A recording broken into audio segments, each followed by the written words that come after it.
You're just gonna see me moving around a lot while I'm cooking everything. So. What do you mean? You gonna leave, go inside, or just move around? Well, no, like I'm just bringing the phone with me. You're just gonna see me moving around and shit. Oh, okay, yeah, that's cool. Yeah. So I've been told by the internet guys that that me and Dalton have been fucking up because we haven't introed a single guest we've had on the. So, Fair. Yeah. So today I'm gonna go ahead and do it right now. Today I've got Brian Hill on the podcast. Brian's a 242 multiply lifter. You compete at 275 as well, or only 242? Once, just to get qualified for WPO. But no, I don't really plan to spend any real time at 275. Okay. Thank you. Appreciate that. And then we got the best spotter in the world, Robert Bain, on as well. Also hosted that podcast on your shirt, Strength Anger. Yes, I do. Hey, which Brian has been on. Yes. When you first told me about your podcast, I had the hardest fucking time finding it. What's the actual like full name of it on iTunes? So we are the Strength and Anger podcast, and it's hosted by Berserker Strength Radio. So either looking up Berserker Strength, which will bring up a couple podcasts, or just look up the Strength and Anger podcast. Because I remember when I looked it up, I saw that it I think the first words in the title of it are the Berserker Radio thing. Yeah, because so that's who generally hosts us. That's Eric's business partner, who actually owns the Berserker Radio that he, funny enough, bought from the USAPL. Oh, really? Yep, there's a whole story with that I know some of the details, not all of them, but it's pretty funny. What the fuck's going on with the USAPL lately? I don't really know shit about that, but it seems like there's been like a lot of fucking problems with like just drama between the USAPL and IPF. I don't really understand what the difference is that much. I mean, I know some things. I've been talking about this with a lot of people, actually. We've done a couple episodes, and sorry to just dominate the start of this, but I know Brian's gonna have some great stuff for us. You're fine, dude. As well. We're all just hanging out here. I know, but you know I'm always professional when I do these podcasts, and then I'm fucking weird in person. So, but yeah, so when the USPF got booted from the IPF and the USAPL essentially backdoor politics their way in, great episode of Strength and Anger that we go over all that actually. There was some kind of weird stuff when it came to the drug test. The USAPL said they were going to be the standard. The IPF was going to follow that standard. The IPF has now gone more WADA standard and now wants to test at every level because most of these national federations within the IPF have government assistance versus the USAPL does not. And so, yeah, you may have a $3 million drug testing program for your powerlifters, but no one cares because it's basically being paid for by everybody in the country, whether they like it or not. Whereas with the USAPL, it is being paid by their member fees and sponsorships, and that's why it costs $250,000 each knee sleeves in there. Yeah. So, now their math is pretty fuzzy though, because they talked about how, the money they would need to put in based on the number of tests, it came out to like $2,000 a test. And now, don't get me wrong, I don't run meets. What the fuck? Exactly. I don't put that stuff together. I do know someone who runs meets, my co-host, Mr. Eric Stone, and trust me, the drug tests do not cost $2,000. So there's a little bit of whose is bigger type thing going on because at the end of the day, the IPF needs the USAPL more than the other way around. Yeah. And that's, I really think, where it's kind of coming to a head. There was a letter that I've been screenshotted a couple times from the USAPL, which essentially says, hey, listen, we appreciate you guys wanting to do this drug testing, but it's kind of bullshit the way you're doing it, and the way you're strong arming us is also bullshit. And oh, by the way, isn't it weird that you guys are going to ding us for lack of testing when we're the ones who brought the standard of testing to you back in the 80s? It's literally the last line in the letter, which I thought was very ironic. I keep watching Brian. It's leaning on me. Yeah. Your phone, the screen just slowly points up towards. So I actually have this thing that my kids use when they watch videos on YouTube. It's like this little pad that my mother-in-law made for them. So I just have it sitting here on the railing of my deck while I'm grilling. My phone has this weird case that somehow you Nice. You prop it. The tripod flip. Yeah. Yep. It's also my wallet. I was really unprepared for this, so I'm trying to wing it here, and nothing's working out right. But you're fine, man. You know what? Just the fact that you actually have good connection this time is makes up for all of it. Was it that bad the last? Yeah. Yeah. Well, I think we just did a call and it wasn't like a video. And Yeah. for your audio was just so fucking choppy. I don't know if it was maybe the headset you were wearing or whatever you were wearing because I couldn't see you, or if it was like your connection. I have no idea. It was also on your computer, I think. Yeah, I remember. Which that's kind of the hack too, Brian. If you have your laptop, just open your laptop up, set your phone on the screen. That's true. Yeah. So Flop. God damn it, I quit. You're good, bro. Just whatever. You know what you should do is put it just right under your face, flat. Have it look right up into the beard. The opposite of POV porn. I didn't mean to cut you off, Payne. I was laughing watching like the pain in Brian's eyes as the phone was sliding for like the 5th time. All good. This whole thing is with the USAPL and the IPF and I say this as an outsider, not being one of their lifters, nor will I ever be. It's just really interesting to watch because I wonder what then happens if they do secede. Does the USPA jump in? But then there's the issue of they have their biggest part of their federation is non-tested. So then what happens? Hold on, back up. Yep. That's kind of what I have seen. Like, what's the deal with they're like trying to leave or something, or are they thinking about it? That is the talk right now. Is that they may leave the IPF. Why though? Because of the testing, you're saying? Yes, because what the USAPL feels, if I'm understanding everything correctly, and again, not a USAPL guy. Only affiliation I have with them is I make fun of them a lot. Is that they are upset about the cost because again we don't have any of the government subsidies that many of these other federations do here in the United States. Yeah. So that's their big beef, and I think that part of it's pretty legitimate. Like knowing how much that testing is subsidized is an issue. You're saying that they would have to pay to do the tests because the tests are now required at every meet. So what they're saying is the USAPL has to pay that $2,000. The $2,000 every time. Yeah, correct. And they're taking it all the way to the local level, and that's where they had the big issue. Is like, listen, we're not going to test some dude. Dude, imagine drug testing at a meet where like the highest squat's fucking 500 pounds. Like, what the fuck is the point of that? Exactly. That's their issue. It's like we want to, pursue our elite performers. Say whatever you want. Blaine Sumner gets tested probably more than anybody in that federation because he does things no one else does. Right. And so they want to kind of focus on that, and the IPF is pushing more like, no, we want this to be clean across sport. And it's like, listen, if you want to cheat when they're squatting 500 pounds, let them fucking cheat.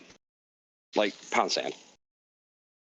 Yeah, I think that's the USAPL's feeling. What does it matter if they're going to get filtered out anyway at the next higher level? Like, dude, it's like your meet at the fucking YMCA. Like, why the fuck would they test somebody?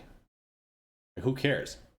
Yeah, that is where the beef is. You know what's mad weird about the about those federations to me is like you can't break a world record unless it's like at a meet where they're like, yeah, this is the meet where you break world records. So the way they do it is you can break national records at national meets. You can unofficially break them at state level meets. At regional meets, you also cannot break national records. Yeah, but still, what does unofficial mean? Unofficial means it doesn't fucking count. Unofficial means I got the lift. It means I got the lift, and the lift was good, but it wasn't at a world level meet, and therefore it doesn't count as that world record in the spreadsheet. What do you think about that, Brian? Is that how they should do it for you guys too? Like, I don't know.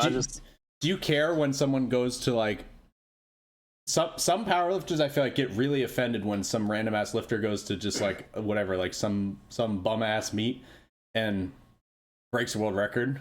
You know what I mean? Like, do you care about that shit or? As far as like multiply is concerned, the way that I look at it is like the majority of, you look at the top 20 over the years, all the all-time world records were done. Most of them, I won't say all of them, a lot of them were done in backyard meets. So it's like the all-time world records were done at whatever lifter's backyard Fairly meet. recently, it's been happening too, sir. Yeah, well, exactly. So it's like every all-time world record was broken on that person's most advantageous day. Yeah. And it's like when you see somebody like Dave Hoff or whoever go and do something at like meet where everybody's doing poorly, then that just, to me, that's extra credit. That's like an asterisk next to his 3,100, because the majority of the other world records have been broken at bullshit backyard meets or meets where the judging wasn't necessarily known for being the strictest. So like, to me, I don't know. It's multiply. I think in general, like the multiply lifters just look at like the biggest number under whatever circumstance. It doesn't really matter. Like drug testing or gear, federation or judging, it's just who can lift the most weight. And that's the way it should be as far as I'm concerned. All-time world records are all-time world records. It doesn't matter when and where it was done as far as I'm concerned. Wait, like what about the age group? And then you got police and fire and all that kind of bullshit, man. Yeah, I don't know. I don't pay any attention to that. Like, even before I was good enough to even be relevant, if I am now, like I looked at the top 20, the top 50, and the top 100 of all time. And outside of that, I didn't really give a fuck and still don't. So there you go. Yeah. Obviously, the only thing I like will put a caveat on that for myself personally is flying around my head right now, dude. Yikes! It's got to be weird when you're all high too. The only caveat I put on it is like, because I right now can and do can be drug tested, is I do look at some of those because I do think that kind of matters in my case. But generally speaking, at the end of the day, it's still, like you said, it's an asterisk. It's like, well, yeah. Are you really trying as hard as you could? Yeah, and then in that case, it's like that's because it's a personal record to you. You know what I'm saying? Like, so it's just like any other PR. Like, should I be less proud of a 500-pound squat PR because somebody else squatted 1,000 pounds? No, because that was my personal record. Yeah. But I did it in the USAPL, the gold standard of powerlifting. So exactly. Gold standard. When you do like like what you're talking about, a drug tested like multiply record or something. Yep. Like how do you get spreadsheet record, as I call it? Well, no, I mean like that. Whatever you think about that aside, like how does the drug testing work? Like because. So I know, like I'll use a personal example, right? I know when I go to any AAPF meet, I'm in the running for best lifter. Yeah. And at least as a raw guy, and I assume it's going to be fairly similar at an AAPF meet as a multiply guy. So I know I'm definitely on the radar to get tested. It's not a random drug test. It's like, dude, you're best lifter. You're getting fucking tested. So if you sign up for tested, then they have tests at the meet, and they just correct. Yep. Test you if it's like, all right, there's a reason to do that. Yeah. So more often than not, like, and again, we do this quite a bit at 2XL, where it's the best lifter, and then usually one or two other people, somebody who's like, this guy's competing AAPF, and when he's got 40 zits on his back and his face is purple at all times. Yeah, there's a chance he's on something. Yeah. Kind of use some of those cues. But yeah, it's we always have fun with it. Like, hey, guess what? You won the big prize today. Come on up and claim it. And then here's your cup. Somebody walks in. They basically stand behind you. They're not looking over your shoulder. Like, is that yours? Like, is that you're not doing it the weird way? So yeah, it's pretty simple. You sign the form, seal it up. Peace, we're out of here.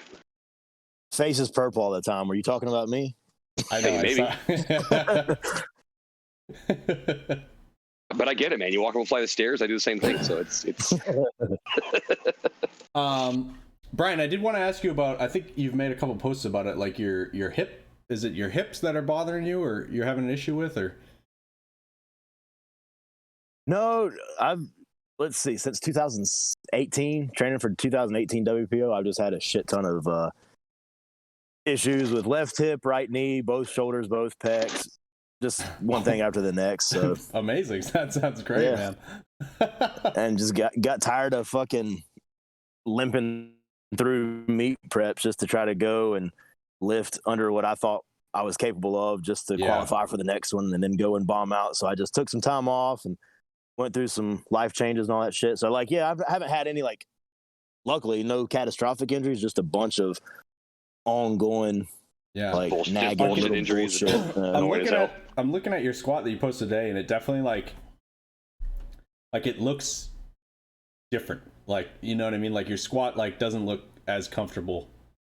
You know what I mean? Really? Well, you were in borrowed briefs, right? Oh, dude, everything was wrong. The rack was too high. My shoes were too tight. Borrowed briefs. Body weight's a little down. I could keep going. And it's not, dude. It's not that it looked bad either at all. It just looked like it didn't quite look like you. If I, I don't have a better way to describe it. 100%. No, you're right. That was the first time I've had any sort of briefs on since probably November. Yeah. And did I say that right? Those were overkills. No, I don't think so. Yeah, they? A buddy of mine. Yeah, they were way too short. But a friend of mine gave them to me to take to this alterations lady that I use here in town. And while I had them, because I don't have any of my old gear, I got rid of it a while back. And so I've squatted literally 3 times since November, and it was 2 plates for 15, 3 plates for 5, and then today 8 plates for a single. So I still got it. It just didn't look right. Didn't look like me, but yeah. I mean, still handsome, but you got that going for you. Of course. Dude, I've kind of got the same thing going on right now. I'm actually training at a gym that doesn't even have a monolift. So I haven't really been like doing that stuff, you know what I mean? It's not really a situation where I was like, I'm fucking quitting powerlifting. It's more just like I like had some issues with my training crew and stuff, and then decided to leave. Long story short, but right now I'm temporarily training at a gym that I'm just like, I'm having like amazing training, but I'm not I can't like get in bodybuilding focused, right? Yeah, I can't get in gear and fucking squat out of like just a regular squat rack and like, you know what I mean? So I've been making progress where I can, and I think it'll actually pay off a lot. Because, dude, the biggest thing right now that I need with my squat, the squat's like the only one that I care about, realistically, is I just need my legs bigger. You know what I mean? Yeah. Because, like, dude, I know my back and stuff is strong enough because I do deadlifts and good mornings and stuff with weights of people that I know that can squat over 1,000.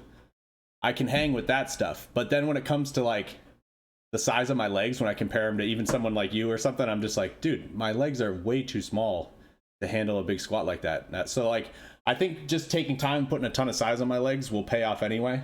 But I have a feeling when I get back to like first 6 months or so, probably squatting in gear again is going to feel fucked.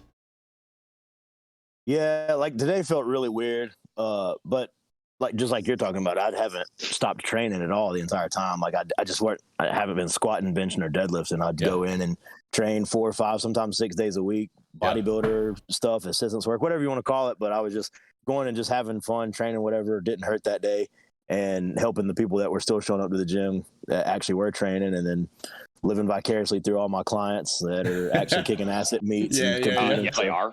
Yeah, I mean, somebody has a Hills gym shirt on, you know they're going to put up a big fucking total. Dude, that's me whenever you send me a random training video, Bane. I'm like, fuck yeah, that's sick. Well, you get to see me like pop my cherry and all this stuff. Like all these things I'm doing, like this is the first time, I'm squatting or, knee wraps or whatever the fuck it was. So yeah. And yeah, that 1,005, 1,008, what was it? 1,009, sir. 1,009. That hyped me up when you did that, dude. Because it's been like a few months since I squatted in full gear now. Yeah. And one of my last workouts before I left was like kind of like a let your nuts drag type of like squat day. Full fucking send it. Yeah. So when you sent me that video, I was like, fuck man, like I'm stoked about that. And it wasn't even like a plan either. Like it was, I talked to Steve Brock. So I basically like when we're figuring out training, it's a conversation between like myself, Sean, Steve, and Barzine Vaziri. Mm-hmm. And this is what are we working on today? And then it's, are you going to do rep work? Are you going to, get used to the equipment? Or are you just going to, like you said, just let your fucking nuts hang and make us all feel like shit? And like, I kind of feel like doing the latter today. Yeah. And Steve's like, cool, we're going to put the fucking suit on. We're going to see what happens. Dude, that kind of shit, like, because you're like really crazy and hype, like spotting people.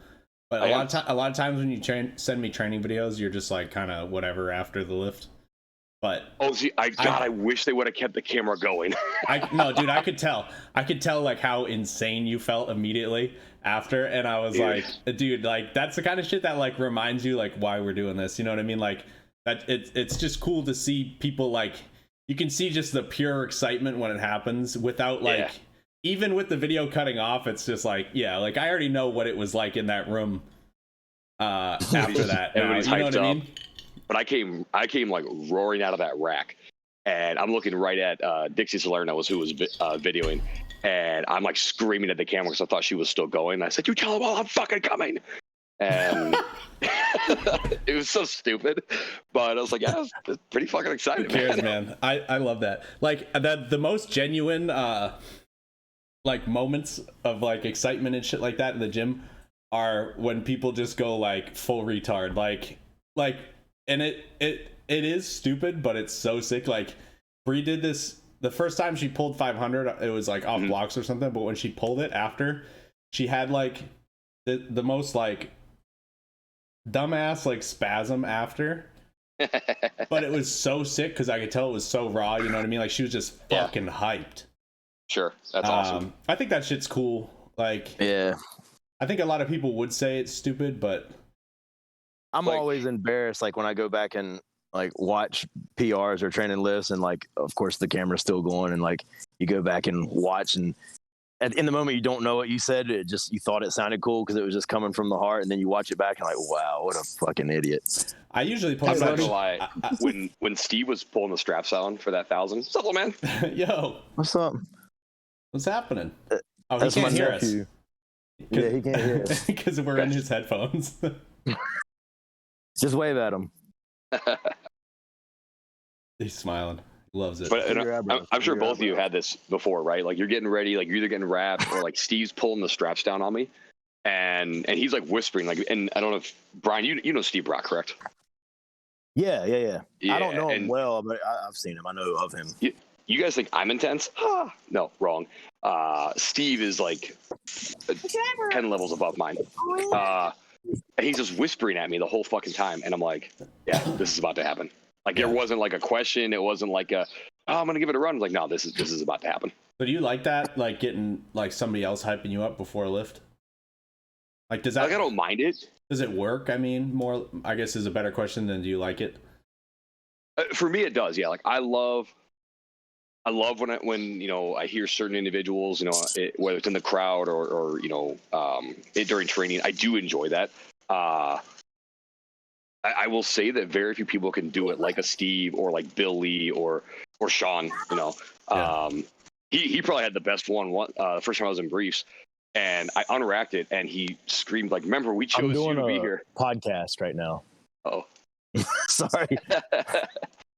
he like screams at me, "We chose you to be here. You didn't walk in, so prove yourself." And I'm like, "Oh my god, I'm either gonna die or I'm gonna squat this thing." Like, and it was like I don't know, like 6 or 7 plates on the bully bar, but like man, like that stuff just like my hair still stands on end whenever I think about it. Yeah, that's cool. I think whenever other people are like saying shit to me, like trying to get me hyped, I like don't want to be rude, so I just ignore it because I can tune it out. But like, I also don't really want it. It's like, dude, sure, because like, Yeah. I am one to get extremely fucking like emotionally elevated before a lift, but it's all like internal. And when other people are saying shit, it's just like, dude, I don't care. Like, you don't need to do that. You know what I mean? Like, noted. Yeah. Do not hype. what about you, Brian? You got like a hype man, or do you just like to like keep it like? I'm similar to you. Like I'm already internally motivated, and like in my younger years, like I don't know if it was just wanting to be Chuck Vogelpool, but like I would get stupid hyped up and like shoot my wad before I even got to the lift, or I would like just spaz out and get so angry or so aggressive that like I would forget how to perform the lift. So now I have to have somebody like keeping me calm, just close my eyes, don't get too emotional or too aggressive until I'm in the hole, because like Just keep breathing. Yeah. Because then once the bar has been put back in the rack, and that's when it all comes out. What I try to do, this is now that I'm thinking about explaining it, it's gonna sound really fucking stupid. But It all sounds stupid. Everything. I mean, everything we do is stupid. When Yeah. we talk about this stuff. what I do is I get myself so fucking hyped that sometimes I'm like teary-eyed. I'm like that fucking like enraged. And then when I get under the bar, I immediately try to get as calm as I can. Like, so I don't know, because it's weird, because like I want to get like basically super hyped so that there's no fear or no like I just like you just feel fucking invincible when your adrenaline's kicking. You're turning on the fight or flight. Yeah, and then but once you're constantly deciding to fight. Once I get under the bar, I'm like, I want to be able to get like a nice big breath in, and I feel like when you're like fucking like hyped up, you like the best you can do is like a shaky breath. You know what I mean? So I like get really calm and just like close my eyes and then just like chill for a second, and then I take in a really deep breath, and then everything usually is locked in because at that point I've calmed down and I'm focused. But I still like to get like that like little bit of like you said, like fight or flight going beforehand. And I feel like even though you calm yourself down, it's still helping. You know what I mean? Yeah. Does that make any sense or no? It sounds stupid to say I get hyped and then I get calm and then you know what I mean? But so to me, like yeah, you're clearing the mechanism, right? It's like you get so fired up and it's like, well, let's fucking go. And then you get to the bar and it's like, okay. You clear everything out, like you said, you just tune everything out, and it's like it's me and the bar. Yeah. And this person behind me making sure I don't die. That's it. I know, Brian, you got way more experience with that. I'd love to. What do you think?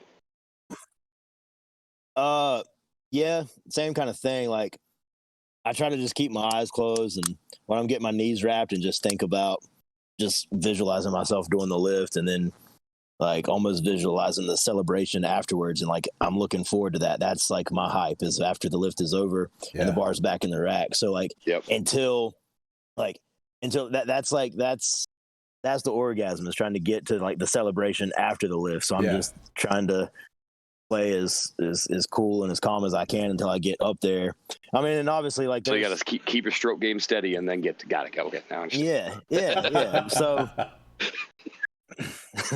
Just try to stay calm, cool, collected, and focused. I did. But yeah. So I can't be like this on Strength and Anger. Like I've got to have some fun. So yeah, we lost you there for a second, Brian. What'd you say at the end there? I don't know. I was just laughing at him. Oh, yeah. Okay. Maybe that way. Let's Oh wait, I was gonna ask you. Do you go light on the knee wraps or tight or just kind of moderate or what? Me? Yeah.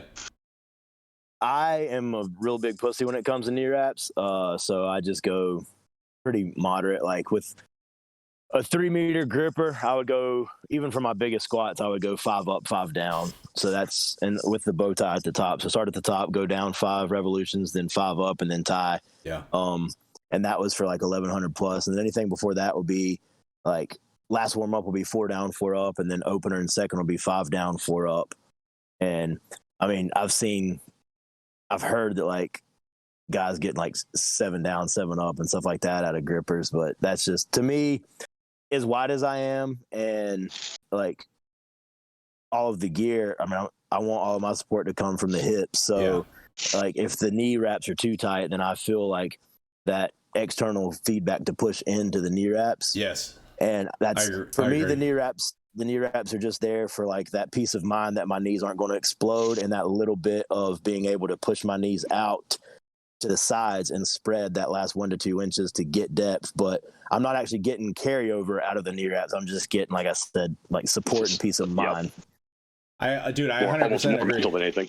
100% agree. So I trained and competed raw for a long time, like probably 7 years or so. But Bane, you're old, bro. Go fuck yourself, Cindy. But I always did knee wraps, and I would go like insane fucking tight for raw. So I'm definitely someone who like likes the tight knee wrap, but I found like with multi, 1, it's more uncomfortable when you already have the gear on, and 2, it's like counterproductive to have them really tight, because it makes it like, I feel like it fucks up your pick because you can't feel your feet and it feels weird, and then it fucks up your squat because you can't feel your feet and it feels weird, and then it feels like it encourages you to push your knees forward a little bit, for sure. Yeah. Well, that in most raw lifters, like once you get your knees wrapped, most of them are wearing lever belts anyway, and if they're not, all they have to do is just get it as tight as they possibly can, and then get to the bar. Whereas we have knee wraps on, we have to stand up, set our straps, readjust our briefs, then put our belt on. And putting the belt on, a lot of guys have to use the belt tighteners or get two people to help with the belt because they're already locked into their straps and can't move. So it's like there's an extra 45 seconds to a minute that we're in our wraps than like a high level raw lifter would be in his wraps. So dude, it's so funny because like knee wraps, like I'd get 100 pounds out of my knee wraps. You know what I mean? Yeah. And now I'm like, once you're in gear, it's like, dude, I could take or leave the knee wraps. They just feel nice on the knees. But like, it's like, it never feels like they add anything. You know what I mean? Yeah. Whether they're tight or not, it doesn't feel like it adds poundage just because the way you're squatting it, like you said, especially if you're kind of wide, it's not like they're really doing a ton besides just stabilizing your knee. But like, it's not like you're not going to put on knee wraps in multiply and get 100 pounds out of them. No, I like I said, I don't.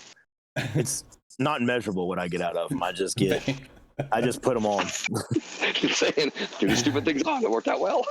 Did you? You were just a knee sleeves guy, right? Nope, nothing. I have knees, and therefore you shall see them. Oh, okay. So you never got into wraps? Nope. I bought a pair of grippers 4.5, 5 years ago. I used them one time, and then I just turned them into a makeshift bow tie until I bought my bow tie. Dude, some of like the raw wraps, like grippers are like not great for raw squatting. Some of the raw wraps are pretty insane.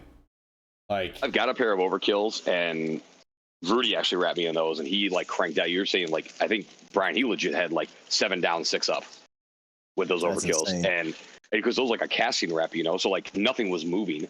And all we can hear is all this scar tissue on my knee breaking up as I'm trying to like stand up. I'm like, yep, we're done. Take them off. Get them the fuck off. Yeah. Dude, they're gnarly. And they're like if you were to look at a regular wrap that you would squat raw in next to the grippers, the regular wraps are like twice as fucking thick as what the grippers are. Mm-hmm.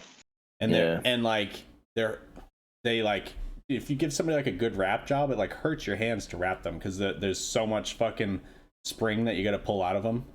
Yep. They're pretty gnarly, but dude, it's like I said, dude, I wasn't even like a great lifter. Like if I could squat 500 in sleeves, I could squat 100 pounds in knee wraps. I mean, 100 pounds. I could squat 600 pounds in knee wraps.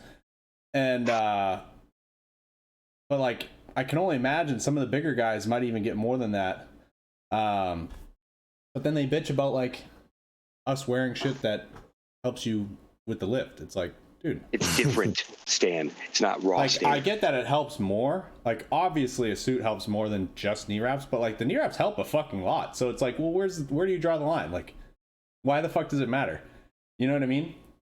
I think raw should be raw classic or whatever they call it, raw with wraps. You should either be able to wear a belt and wraps or briefs and a belt, but no wraps. Like that's my raw briefs and a belt. Oh my God, I would kill everybody in that. That'd be awesome. Oh, I think I would too. Like My briefs and a belt, that's my jam. no knee wraps, brief squat. Yeah, you have done a few gnarly squats in just briefs, huh, Brian? Yeah, I did 1,005 in just briefs, no knee wraps. It was pretty high, but it was fast as shit. And then let's see, I did a 915 plus 120 pound of chain and just briefs. All of these are no knee wraps because, like I said, it's just briefs and no knee wraps. That feels so natural to me. But and then I've done 3 or 4 different like really big band squats at like 700 plus. 2 blues and a green, blue. And what's like, actually what's the craziest to me is you squatted like, I don't know the number. I think it was more than 800 or something on the safety squat bar, which I don't know, dude, like that bar, I don't know if it's just the shape of my body, but with like good mornings or a raw squat, that bar doesn't fuck me up too bad. But when I go into a wide stance, that bar tips me forward fucking much, and you like stay perfectly upright with it somehow. Yeah, looks can be deceiving, my friend. So I think what you're referring to is I did an 875 or 9 plates on the safety bar, and until that day, my PR was 785 or 8 plates, and I hit it. It was real easy, so I went up to 8 1/4, and with me being super wide and like spreading so hard and staying so upright. Exactly what you're talking about. Like the safety bar really, I'm either going to stay upright, and when I get to the bottom, it's going to shove me forward into my knees and my quads, or I'm going to try to sit back and spread, and it's going to round my upper back over. Yeah. So on the first attempt, I did 8.5 plates. I come down and I was like in perfect position, and then right before depth, the bar just like folded me head between my knees, ripped you to the fucking ground. Dude, that shit's insane with the wide stance for some reason. Like, there's so much forward pull, it's insane. Yeah. So then I came back and like adjusted my feet, stayed more upright, allowed it to like push me into my knees a little bit because I do have strong quads, and like it normally takes 7 or 8 sets to like get adjusted to the specialty bar for me because I don't do them so often like a lot of people do. I just use them as like a tester. And then anyway, I came back, got to 8.5, and then I was like, because I hit everything just perfect, it was easy. So then I went up to 9 plates, and then ended up cutting it a little high because I felt myself wanting to round again. But yeah, dude, having done that was a good training cycle. Having done most of the squat variations you've posted before, if not all of them, like that's definitely the most of your training that I was like, what the fuck? Like, dude.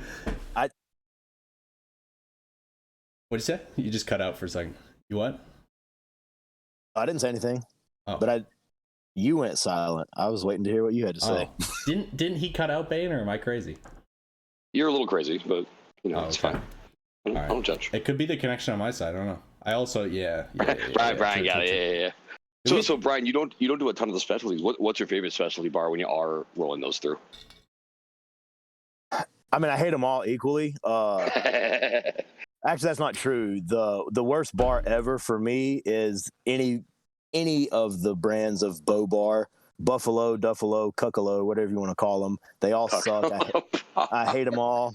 They're all. It's like you look at it, and it looks and it feels like a straight bar, but then in the bottom, it still either pitches you forward or rounds you forward at the upper back. And like, I have the old like original Iron Mind Buffalo bar, and if I put it on like my high bar position where I normally would put the straight bar, it like pinches a nerve in my neck, and then I won't be able to feel my like middle fingers on either hand for 3 or 4 days afterwards. So like I ruled it out years ago, but I'll use the safety bar and the giant cambered bar once or twice a year just to, test a PR or whatnot. Like I said, I use them as testers throughout the year, just to straight weight, free squat, of course, and just briefs. And then I'll work up to close to a PR or whatever. And then I use them a lot for good mornings, but I don't really do a ton of like specialty bar squats just because it's actually way easier for me to like sustain training with the straight bar. People are like, straight bar beats up your shoulder so bad, you got to use the specialty bars. But from a car wreck and I guess just having weak clavicles, like anytime I use a safety bar, it really hurts my collarbones, and like again, like my fingers will be numb, or like it hurts my shoulders. And the cambered bar, either the good one, the giant cambered bar that like Westside sells, it hurts my biceps, and the rackable version, like the welded version, like Elite FTS and Titan, those kill my shoulder and my biceps and my elbows. So those ones suck, man. That's what I was squatting on for the longest time. I'm like, this thing sucks. So I mean, especially you hear people talk shit about people using a straight bar all the time, and like, I mean, whatever. I've been doing it, and Ed Cohen only trained with a straight bar and straight weight for a lot of years, and I guess he was pretty good. He's decent. Yeah. I guess so. So, a funny story about Ed Cohen. So he came to one of the meets we did at 2XL. I want to say it was our Pressing the Pieces, the autism benefit meet. And so like Laura's there and Leah's there, and you got Barzine and all these folks. And so he's coming over, he's talking to us, and I was spotting, doing my usual thing, right? And he comes up and he says like, "Oh man, you really get into it back here." I'm like, "Yeah, it's fun, it's a good time, it's a good cause, blah blah." And as we're talking, training comes up, and he was asking, somebody said something about me going to the multiply, and he's like, "Oh cool, what are your raw lifts?" I'm like, "Oh, squat around 7, bench 4 and whatever." He's like, "Oh, you're a lot stronger than you look." I'm like, "Oh, I'm gonna cry about something else now, Ed." Like, damn, dude, he is like that though. I've met him a couple times in person, and he's like sassy and kind of it's kind of strange. Yeah, no, he's super cool. Like it was really funny. Like, oh, he's starting to look. I'm like, oh, I don't have a good snappy comeback because what are you gonna say? That's funny. My second ever meet was my first geared meet. It was single ply, of course, but I won the award for. They gave like a special award at the end of the meet to the guy who lifted the most that didn't look like they could lift that much, and I won. Like it was a paper plaque, like a little paper like certificate to put on my wall. It was named I'm after strong on TV. Yeah. Like you're way stronger than you look award. Like wow, thanks. That's funny, man. That's funny. Did we start the questions yet? No. No, we haven't. You didn't ask me shit, dude. Okay. All right. I asked you questions, Brian, because I care. Here's the first question. Oh yeah. List the pros and cons of being huge. Well, I'm not huge. Yeah. So. I'm not huge either, but I'm still gonna answer this. I actually was thinking about this the other day.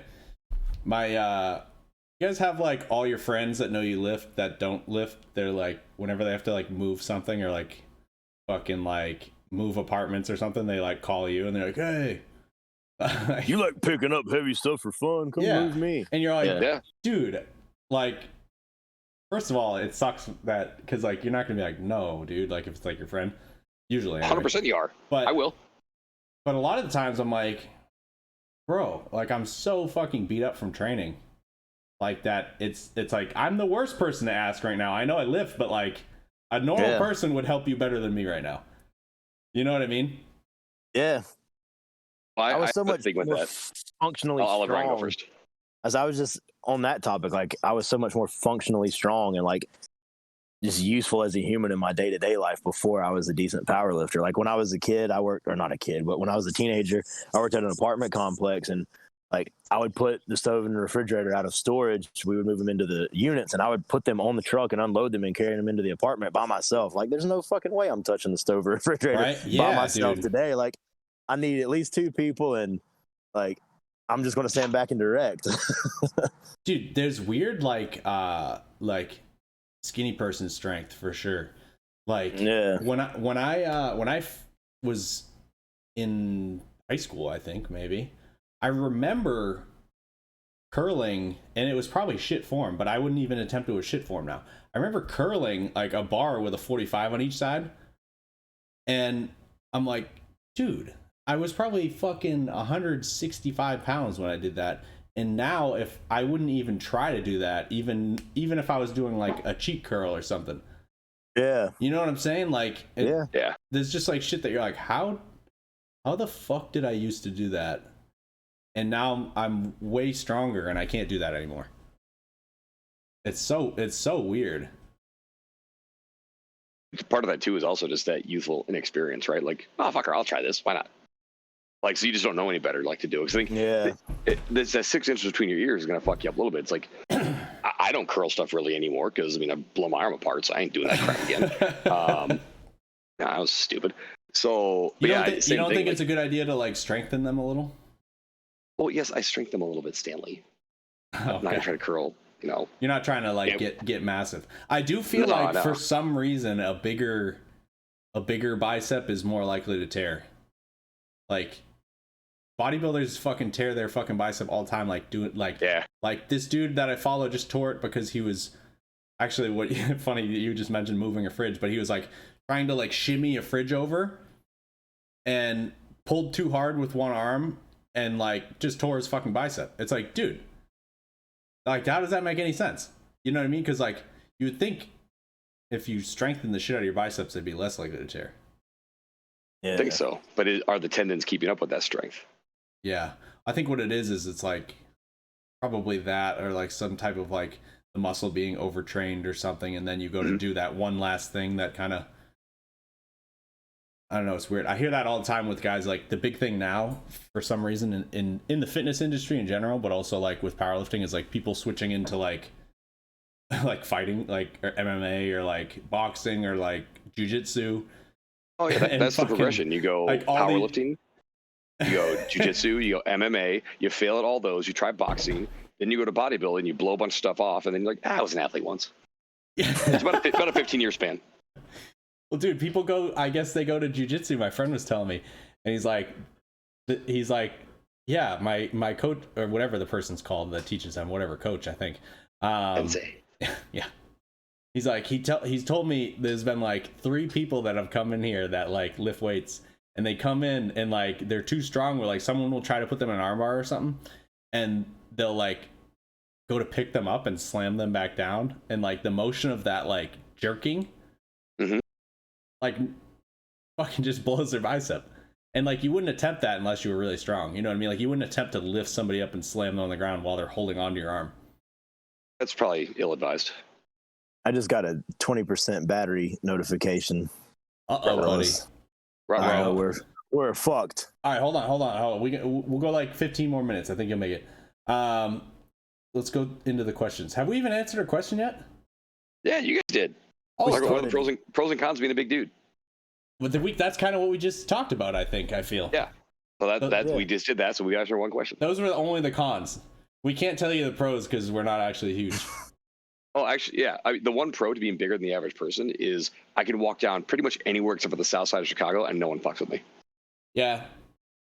I guess that's pretty true. Like I like that, and I probably get out of more fights just by being big because I still run my mouth, and it's like yeah, we're just not gonna mess with them.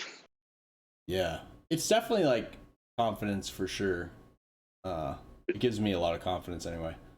And I think there's the other pro too is like if I'm with like my family, let's call it what it is, right? People are weird and people suck, and they usually pick you out if they're going to try to like attack you, rob you, whatever. My family is one of the last ones to get picked if this ever happens because my wife's fit. I'm a little bigger than the average bear. My daughter's in shape, so it's one of those like, okay, this family may not be worth the squeeze. Concealed carry, my friend. Concealed carry. Yeah, that's true. What's open carry with these guns, Brian? Well, it's been a running joke for the last 5 years that I have the smallest arms in powerlifting. So let's see. I have to carry something. Look right there. Oh, those look all right, man. Yeah, but I've held them. I got a pump. They're solid. I got a pump just for this interview. Oh, okay. True. So, yeah. True. What's it feel like squatting in Grand? I don't really like that question. I mean, how are you supposed to describe that? I mean, Brian and I can answer. Oh. No, I know, but for me, go ahead.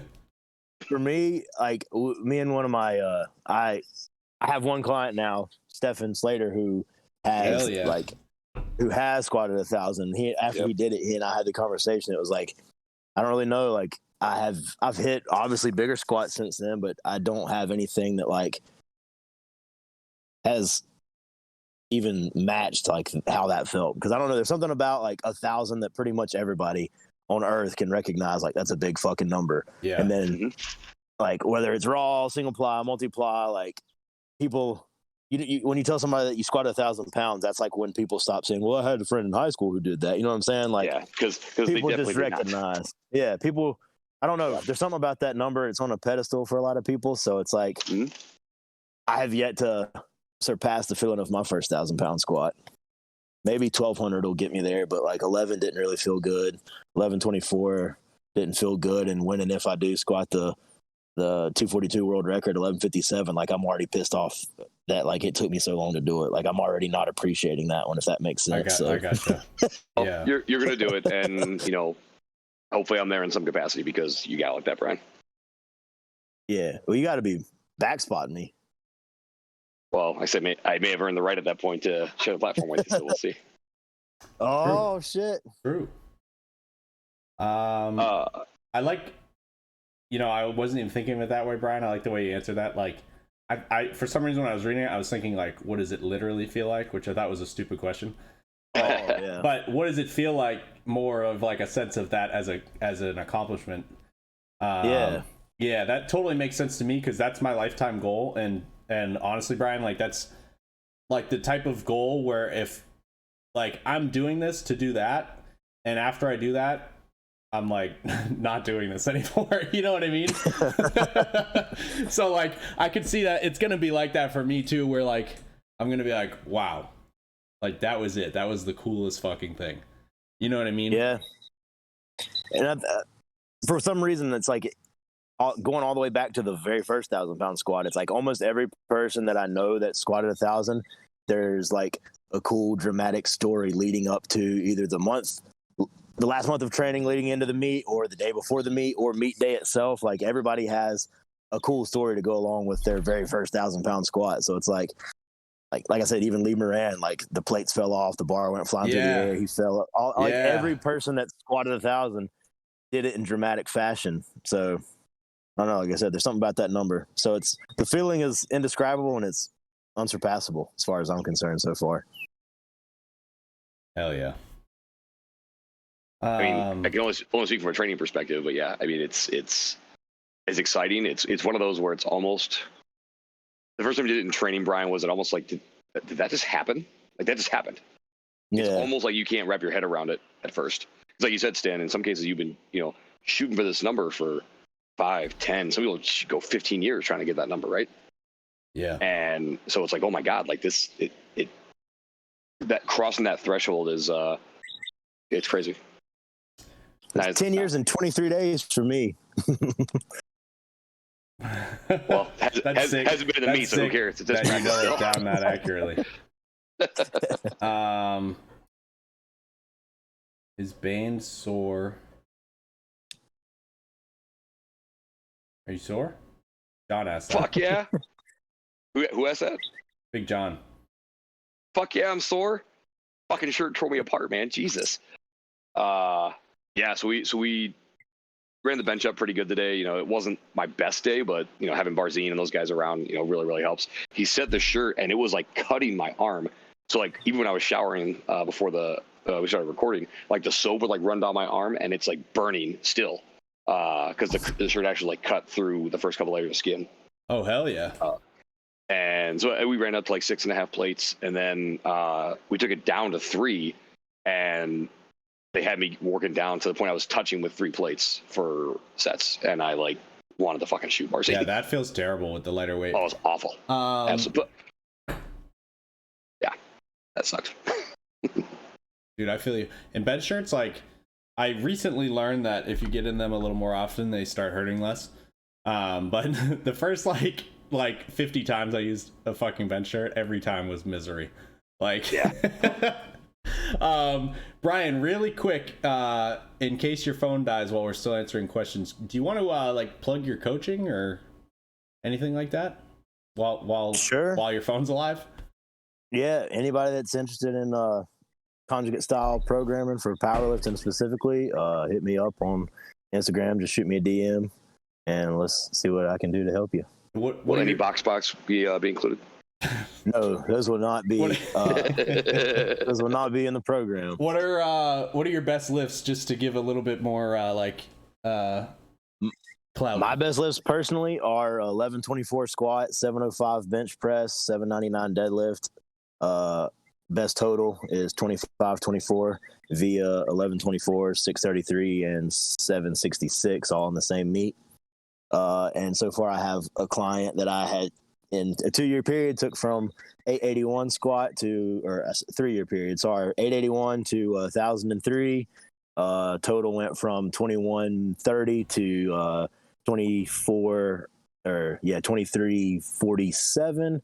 And right now I have 1, 2, 3, 4, 5 clients that have all totaled over 2,000 and multiply in their first ever meet. So, fuck yeah. And one that, just took 3-4 guys to the Perfect Storm meet, the showdown at the Storm in Florida, and had a guy. Pretty announcing that meet, I hear. Yeah, it was pretty decent. We got a 2,100 pound total, and mid 1,900 pound or almost 1,900 pound total for another guy in his first ever meet. So, yeah, that's good, man. Stuff. That's definitely good. Proof's in the pudding there. Let's try to get through one more question. If your phone dies, it dies. Just ride it out. Well, it hasn't flashed 10% yet, so I guess we're still somewhere between 10 and 20. Okay, perfect. We'll do one more. This one might take a few minutes. What is your opinion on the future of multiply powerlifting? Is it dying, dead, or growing? I think we obviously all know that it's growing. It's just it's hard to, like, when you compare it to like raw, because it's just not like It's growing, but it's just not the same size. So you look at one and then the other, and you're like, yeah, that one's not doing anything. But it's like, it is. It's just, it's hard when you fucking compare it to such like a fucking booming. You know what I mean? I feel like it's growing though. I mean, I don't know. What do you guys think? Brian on the first show me do. Yeah, I think it definitely is. At least the meets that I go to, like, it used to be for the previous 10 years, it was like me and maybe 2 or 3 other guys in gear, unless you went to a meet where like you knew there were going to be a lot of geared lifters. And now even at like local meets I go to, and there's a whole flight of geared lifters now. There's 9, 12, 13, 15 multiply guys. 100%. Of course, I'm hanging out mostly at APF meets, but I feel like, I mean, because of the WPO, like that's caused multiply to come back pretty strong within the APF specifically. Outside of that, I don't really know what's going on in other federations and other divisions. I just kind of stay in my small bubble, and it seems like it's growing. I've been to a couple of other feds meets, and even at those, I was like, huh, like what the fuck's going on here? There's a few multiply lifters here. You know what I mean? Yeah. Like I don't know if you guys have RPS around where you are, but RPS is big around here. And like you said, 5 years ago, whatever, you would go to the meet, it would be only raw, and maybe there'd be like that one dude wearing like the fucking orange metal suit or something, and like still for some reason only squatting like 500 pounds. Now like I'll show up to a random RPS meet, and like the last one I was at, that dude from Big Benchers or whatever, I don't know, some dude, he's got like a good single ply bench, I guess. Doing cold? I don't know, I can't remember his name, but anyways. Are you talking about the dude that like paints his face like a clown and stuff? No. I know You what know what you're I'm talking about though? I do. Yeah. No, so this kid, he does like the little Ultimate Warrior stripes and like bandana. I know exactly who you're talking about. Yeah, I can't think of his name. I can't either, but yeah. I mean, Blaine Thunder does that. Oh, no, this guy. I was saying, like, wait a minute. No, it's like straight up like full face paint. Like the whole mask and shit. Oh, damn. Like it's pretty crazy. Yeah. No, but this kid, it was just a random meet, and this dude, like, he attempted a 722 single ply bench there, and he needed us to, like, during the warm up rooms, they were like looking for people to help with a 3-man because he just came with like one handler, and me and Donnie were like, oh, we actually lift in gear, like we do 3-mans, so like we'll help you out. And then there was some other dude squatting in multiply, and then there was 2 like young kids in single ply shirts. And we were like, this is sick, dude. What the fuck is going on? Like, it's just weird to see that stuff when you don't expect it, because you're like, oh, there's like, others. Yeah, exactly, dude. One. Exactly. Like, I'm not the only fucking weirdo here. You know? Did we just become best friends? Yeah. I mean, I think I've had the unique perspective of being able to see see the actual numbers. Like I see it through the APF, and we have some access to that just based on where we are here in Illinois. So I think, yeah, you do see there's been incremental growth. 2020 was fucked, right? Like, so you can't really use that as a good growth measure. But even still, like the number of multiply competitors in 2020 versus 2019 was still up, which is a great indicator, right? Yeah. When meet tournament was supposed to be happening, and yet we still had a lot of people that were competing. So that's dope. I think you see a lot of people that are just kind of testing the waters. I mean, at the end of the day, best raw lifter, in the world right now, Dan Bell, he's talking about it. He's dipped his toe in the water, and he's got other goals. Dan and I've talked about this a couple of times too, that he does want to go full multiply because he wants to do this for a long time. And I think a lot of people are figuring out, if they didn't talk smack about multiply, they get to the point where they're late 20s, early 30s. They've been doing SBD 4 times a week for 5 years, and their body's destroyed. And while not using the straight bar all the time is okay, Brian. It's just, doing those 3 things every single day, like that does tear you up, right? Yeah. Well, the problem too is they don't do much of anything else. Correct. Well. You know what I mean? And so they're not building the accessories, not doing any of that. No, there are some that do. I'm not, trying to overgeneralize. Of course, but, yeah. But then the other thing too, the one I think inhibitor, or the biggest inhibitor, is that the patience it requires to shift from a USAPL style of lifting, which is that narrower stance, you kind of fold into your squat versus, actually pushing back into it the way, a multiplier or a wide squatter would do. And so I think that's where you lose some of these folks, is that they just don't have the patience for it because they're young. But then again, you also lose some because they spent 5 years talking smack about multiply guys, and now they either got to eat shit or, Die. apologize, essentially. Yeah. Yeah. So Die. There's like a shame to it. right. And it's like you became the very thing you hope to destroy. So, but overall, it is growing, and you see a lot of, now I'm seeing young people that get around people like, like Brian, like myself, that, come to the gyms and like, dude, this is really cool. What are you guys doing? And they see people in these, these straight jackets, doing benches, or they see, people squat 1,000 pounds, and it's becoming somewhat more regular. Like, dude, this could be fucking cool. Yeah. And at the end of the day, people want to separate themselves by being powerlifters. We like being strong. You can separate yourself amongst the separated by being a multi-power lifter, because so many people just choose not to because it's fucking hard. Mm-hmm. Yeah. Yeah. Anyway, that was my soapbox. All right, boys. Well, this was a good episode, actually, I would say. Yeah. First, I had fun. I wish my phone wasn't about to die. Yeah. Bro, no worries. We'll have you back on. So what I'm trying to do is, like, Bane's been on twice now. I'm trying to, like, have everybody kind of come on more than once, so that the people who bother to listen to the show, like, kind of get to know more about you guys. Because, like, sometimes, like say you go on a podcast, Brian, and they just ask you, like, how did you get into lifting? When did you start lifting? Like, what are your best numbers? Like, tell us about your last meet. Like, if every podcast asks that, yeah, and that's fine too. But like, a lot of the people, that stuff's interesting too. Yeah. It is. But a lot of the people that like are really stoked on you and like big fans of you are gonna already know that stuff. And so it's cool. It's cool if we can get you on a couple times, and then after a couple episodes, you've talked for a couple hours. Like, people start to get to know more about you, and they start to get to know the things that they can't just find out by Googling your name. You know what I mean? Yeah. Well, I mean, the back of the baseball card stats are cool, but like the personality behind the picture is that shit's cool too. So exactly. Here, I got a couple questions for you, Brian, so we can give the kids some cool stats. Favorite food? Favorite food? It's toss up between steak or sushi. Okay. Favorite movie? Either Boondock Saints or, like, going back to when I was a kid, I was like a huge Rocky. Oh, fuck yeah. There you go. And the Karate Kid, like the original Karate Kid. That was my shit when I was a kid. So. Okay. Cats or dogs? Neither. Oh, interesting. I remember talking to you about this before.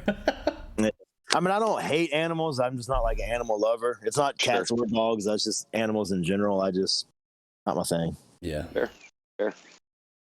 Those are my quick hitter questions. Okay. Give people what they want. That's good. Thanks, man. Yeah. So we'll have to have you guys back on.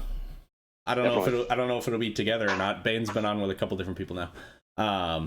But yeah. What a whore. Yeah. I'll try to get you on with another combination, Brian, just to like make it a little different. But I'll ask you ahead of time, like, who I'm having and if it's cool or whatever. So yeah, it'll be a really fun episode. Brian and Bob Burke. Oh yeah. Bob, he came to North Carolina for right around Christmas last year, and he visited us, and like we fucking stood around and talked for at least 6.5 hours. See, I don't know. I don't know Bob at all. I've seen him a couple times. I've never even like said hi.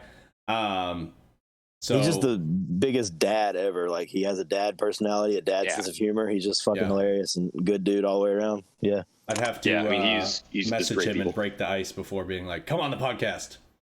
You know what I mean? That's basically what I did. Oh, really? Yeah, there were a couple messages back and forth. Like, we talked at you know everybody though. You know what I mean? Like, they know who you are. Yeah. They get hugs from me. That's why. Yeah, basically. All right, boys. The goal is to not. Yeah. Yeah, it's true. It's true. Like, I prefer not to give them out, but I'm ready to if need be. Okay, boys.